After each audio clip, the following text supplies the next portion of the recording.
After years of silence, Roy Orbison's son is finally speaking out, and what he reveals changes everything. At 48, Alex Orbison has confirmed what fans always felt but never knew for sure, that behind the sunglasses and timeless voice, Roy was quietly living with heartbreaking loss. Was his music really just entertainment? Or was it a cry for help? From childhood pain to unimaginable tragedy, the truth behind Roy's haunting songs is deeper than we imagined. This isn't just a story about music, it's a story about survival. Stay with us, because by the end, you'll never hear his voice the same way again. Alex Orbison breaks his silence. For decades, Roy Orbison's haunting voice floated above the world like a ghost. Beautiful, aching, unforgettable. Fans felt it. They sensed the sadness, but it was never fully confirmed. Until now. At 48, Roy's son Alec, known to close friends as Orby, finally opened up. And what he said confirmed everything we always suspected. Behind the velvet voice was a man quietly drowning in grief. "My dad carried more grief than most men survive," Alex said in a recent interview, but he turned it into music.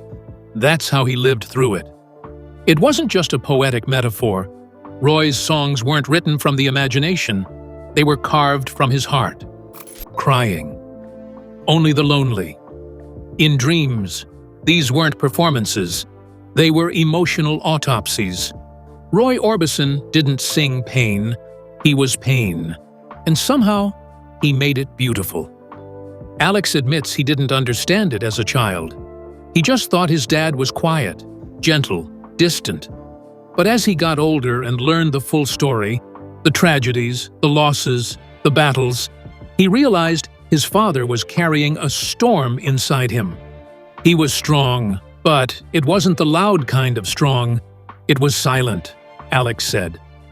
For years, the public only saw Roy's polished performances and dark sunglasses. But Alex has pulled back the curtain. The comeback in the 80s? Real. The success? Real. But the pain? That never left. Alex's voice trembled when he said it. He never got over it. He just learned to live with it. And to understand where that pain began, you have to go back, not to the fame, but to the very beginning, when a shy boy with thick glasses was born into hard times in a dusty Texas town. Born into hard times. The Texas roots. Roy Orbison was born in Vernon, Texas in 1936, deep in the heart of the Great Depression. His childhood wasn't made of music, it was made of survival. His father, a well driller and mechanic, worked with his hands. His mother, a nurse and aspiring singer, encouraged Roy's love for music. But money was tight, and times were tough. There were nights when food wasn't guaranteed and futures felt far away. Roy's eyesight was poor from a young age. By 4, he was already wearing thick glasses that made him feel even more out of place. Kids teased him. He didn't fight back. He just stayed quiet. But music became his escape. By 6, he had his first guitar. By 8, he had his own radio show. He wasn't trying to be famous. He was trying to survive the silence. Alex Orbison shared, "He used to say that when he played, everything else disappeared. The world got quiet." Polio outbreaks scared families across Texas. World War II loomed large in every living room. But young Roy, shy and sweet, sat on porches and sang. His voice didn't match his look. It was big, operatic, strange, and unforgettable. He didn't think he fit in, Alex said. And maybe that's why his music always found the people who didn't either. Those Texas roots shaped everything. The isolation, the softness, the emotional depth. Roy Orbison wasn't built in a studio. He was built under the hot sun, in a house where dreams were the only thing free. And while the world would one day worship his voice, young Roy was still learning to believe in himself, even as that voice began to reveal something extraordinary. The voice that didn't match the man. By the time Roy hit his teenage years, his voice was undeniable. But his confidence wasn't. He didn't play sports. He didn't go to parties. He sat on the sidelines, often by himself, watching other kids live the lives he felt he didn't belong to. His hair started graying before he turned 20. He began dyeing it black. He hated how he looked.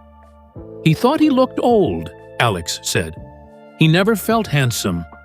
But the moment he opened his mouth to sing, something changed. The quiet boy disappeared, and the voice filled the room. Deep, emotional, soaring. People stopped what they were doing. They stared. They listened. He wasn't trying to impress anyone, Alex said. It just came out that way. But even with the gift, Roy struggled to see himself the way others did. His self-doubt was constant. He rarely smiled in photos. The signature, sunglasses he became known for? At first, they were an accident, a forgotten pair left on a plane, but they quickly became his armor. He hid behind them, Alex said. They made him feel invisible, and he liked that. Roy's voice didn't match the man. The man was soft-spoken, awkward, introverted. But the voice? It carried storms. And that contrast between the quiet man and the operatic voice made him unforgettable. Still, in those early years, that voice was looking for a place to belong. And that place came not in the spotlight just yet, but in a tiny Texas band that gave Roy his first taste of the stage and his first glimpse of what might be possible. Teenage dreams, Wink Westerners to teen kings. At just 13 years old, Roy Orbison formed his first band, the Wink Westerners.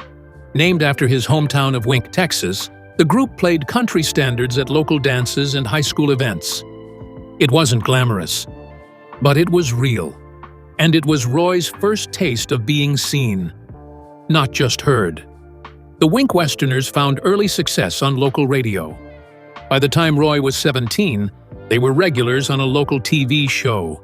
They didn't look like stars, but Roy had that something. The voice, the presence, even when standing still. He loved it, Alex shared.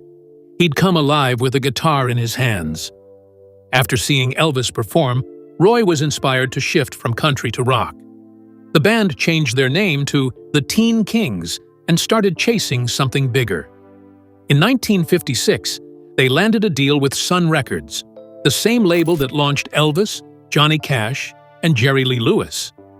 Roy recorded Ooby Dooby, and it became a surprise hit, selling over 200,000 copies.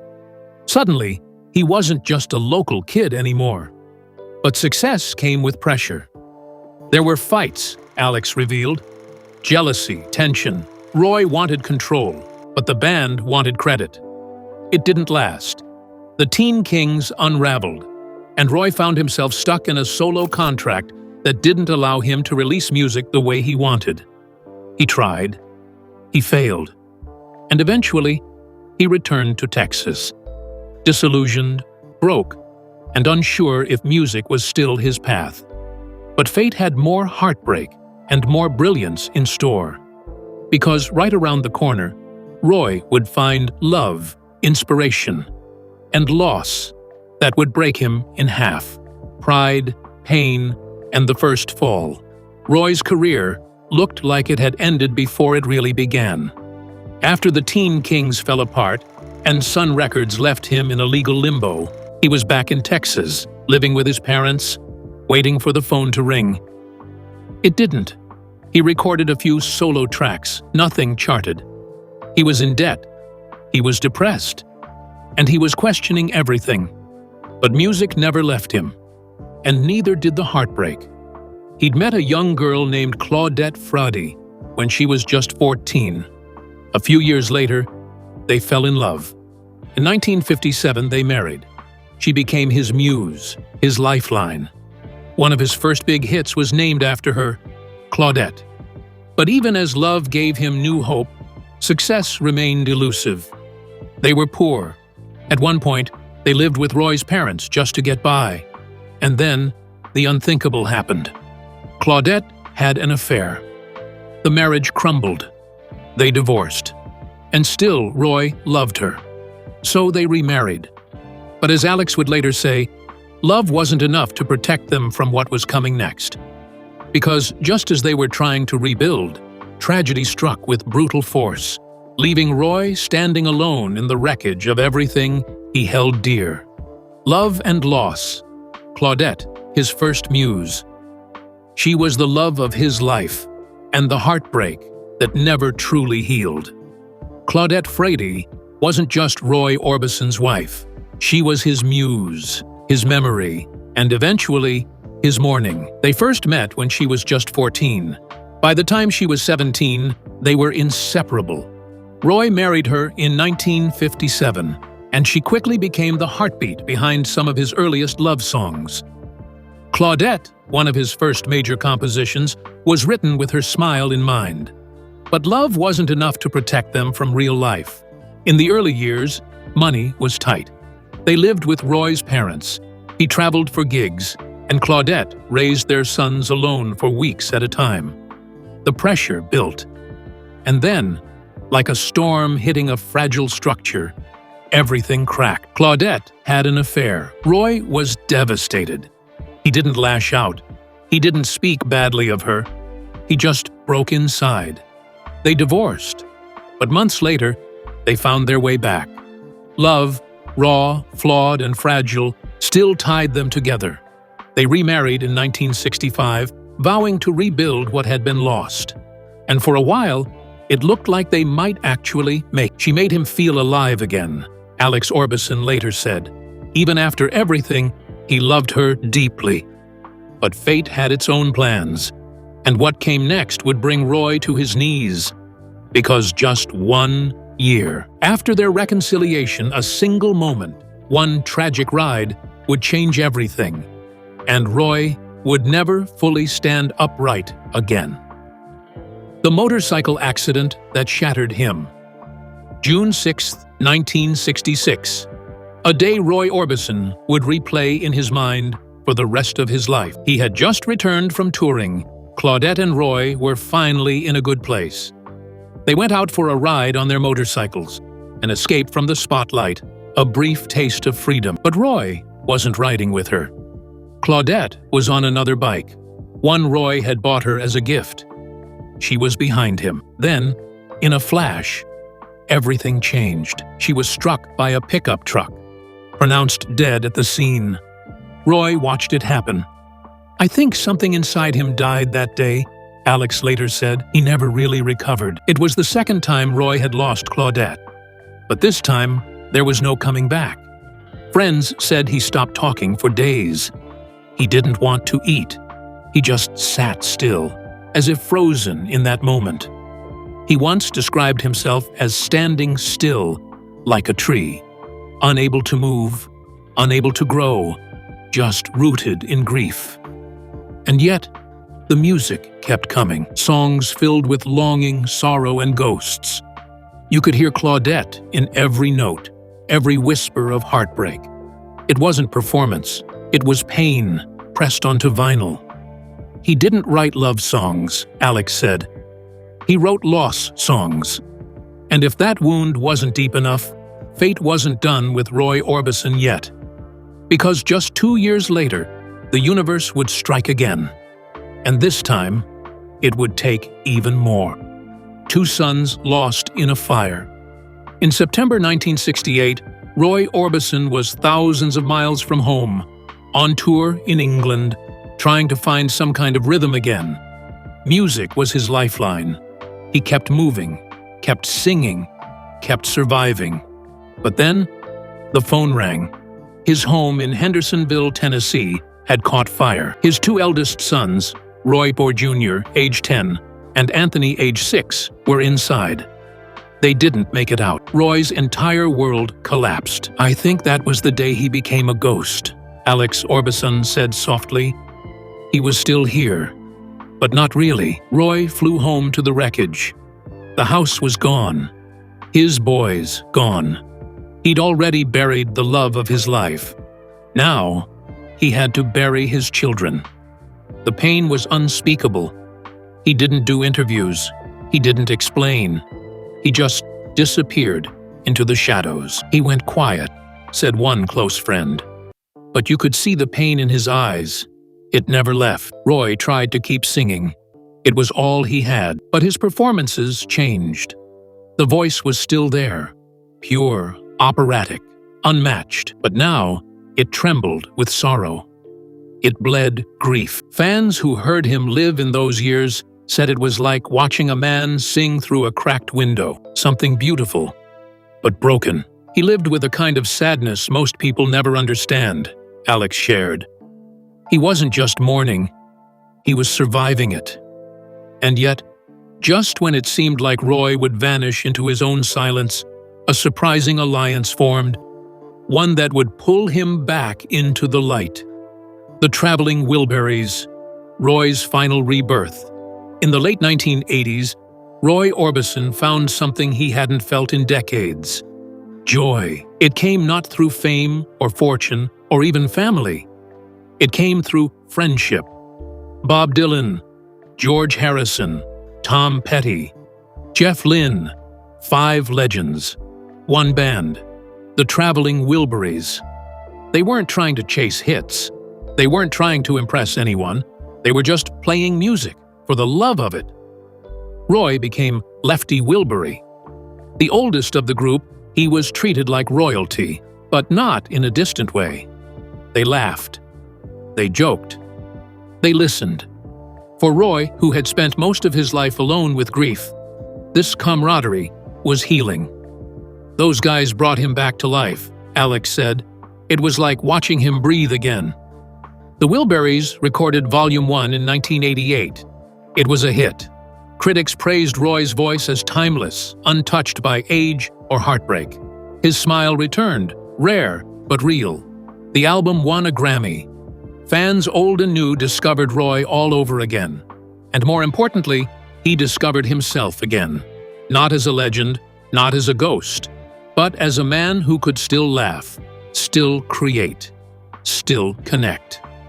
He felt seen again, Alex said. That rebirth led to something even bigger, Roy's final solo album, a project that was supposed to launch a full comeback. But heartbreak had one last surprise waiting in the wings.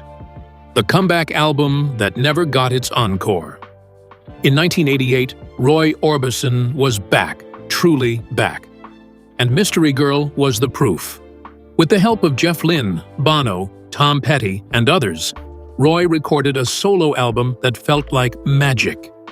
His voice, crystal clear, mournful, and mighty, had lost none of its power. The lead single, You Got It, exploded onto charts around the world. It was a love song, but also a resurrection. Roy Orbison had returned, and this time, the world was ready. Plans were made, a full tour, music videos, a Hollywood biopic, interviews, late-night shows. It was all coming together. But behind the scenes, Roy's health was failing. He had suffered a triple bypass years earlier. He ignored the warnings. He pushed through chest pains. He kept performing, flying, smiling. And then, just weeks before Mystery Girl was officially released, Roy Orbison died of a heart attack. He was only 52. His second wife, Barbara, and his young children were left behind. So was Mystery Girl, his final masterpiece. A voice preserved in time. It's like he knew, Alex said. He left us that record as a gift. One last message. The encore the world hoped for never came. But the music? That stayed. It always does. And long after his passing, that music would carry forward, kept alive not just by fans, but by the one person who knew him best. His son. The voice that echoes. Forever. Roy Orbison may have died at 52, but his voice, his real voice, never did. Just days before his passing, he was still performing, still singing, still laughing with his children. It was as if he sensed time was short, but refused to slow down. Behind that determination was a man who had already defied odds. He'd undergone triple bypass surgery nearly a decade earlier. Doctors told him to take it easy, but Roy wasn't wired that way. Music wasn't just his job, it was his lifeline. He wasn't afraid of death, Alex Orbison revealed. He was afraid of silence. When Roy died on December 6, 1988, the music world stood still. It wasn't just the end of a career. It was the silencing of one of the most soulful voices in history. That voice could break hearts and lift spirits in the same breath. And now, it was gone, but not forgotten. His wife Barbara became the steward of his legacy, carrying on the work of protecting his catalog and memory. His children, including a young Alex, grew up under the weight of that sound, part comfort, part sorrow. He was gone, Alex said, but he was also everywhere. Even now, decades later, Roy's voice still floats across radios, movie scenes, and late-night playlists. It doesn't age. It doesn't weaken. It just lingers, like a ghost made of melody. He didn't just sing songs, Alex explained. He left behind a feeling, a truth, a piece of his soul. And that soul didn't fade with time. In fact, it found new life, thanks to the very son who once sat backstage watching a father who rarely spoke but always sang. Alex Orbison, the keeper of legacy. For Alex Orbison, the legacy wasn't something he inherited. It was something he chose to carry. He didn't have to stay in the shadow of his father's memory. He could have walked away, lived a quiet life. But instead, he leaned in. He became the keeper of Roy's flame. Today, Alex runs Still Working Music and Roy's Boys LLC, alongside his brothers. Their mission? To preserve and promote Roy Orbison's legacy, not just as a legend, but as a man. Every time I hear his voice, I hear everything he survived, Alex said, and I want the world to remember that. He has produced documentaries, re-released albums, and unearthed never-before-heard tracks. He's even worked with visual effects teams to bring Roy back to life on stage via hologram, a decision that sparked both awe and debate. But for Alex, it's not about controversy, it's about connection. I never really got to play in a band with my dad, he said, so this is how I do it now. The work isn't easy. Listening to old recordings, reading letters, curating footage, it brings both healing and heartache. There are days I break down, Alex admitted, but then I remember why I'm doing this. It's not just for him. It's for everyone who still needs his voice. That emotional mission reached its most powerful point during a very special project, one that allowed Alex to finish what his father started and to heal an old wound through harmony. The Mystery Girl Sessions Reborn. In 2014, more than 2 decades after Roy's death, something extraordinary happened.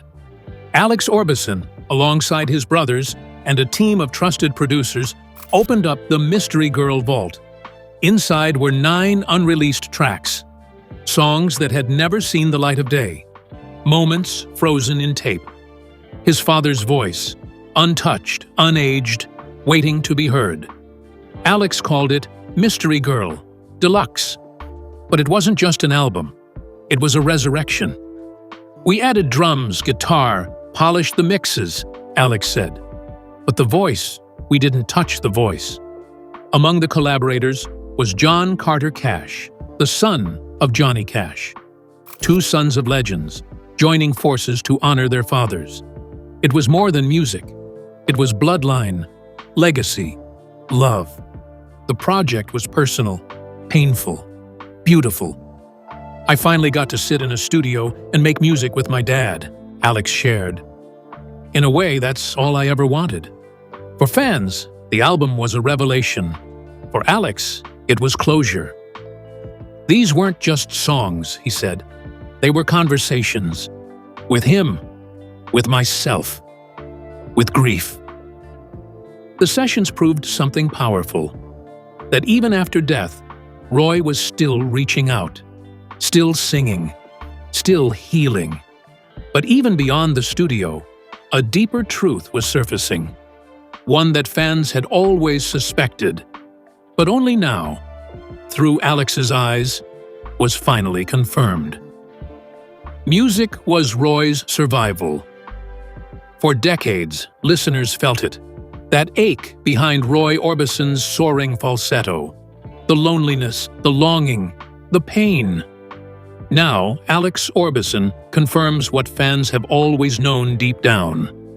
Roy didn't just write sad songs. He needed them. "My dad's ballads weren't fiction," Alex said. "They were how he survived his own heartbreak. Only the lonely, crying, running scared. These weren't just hits.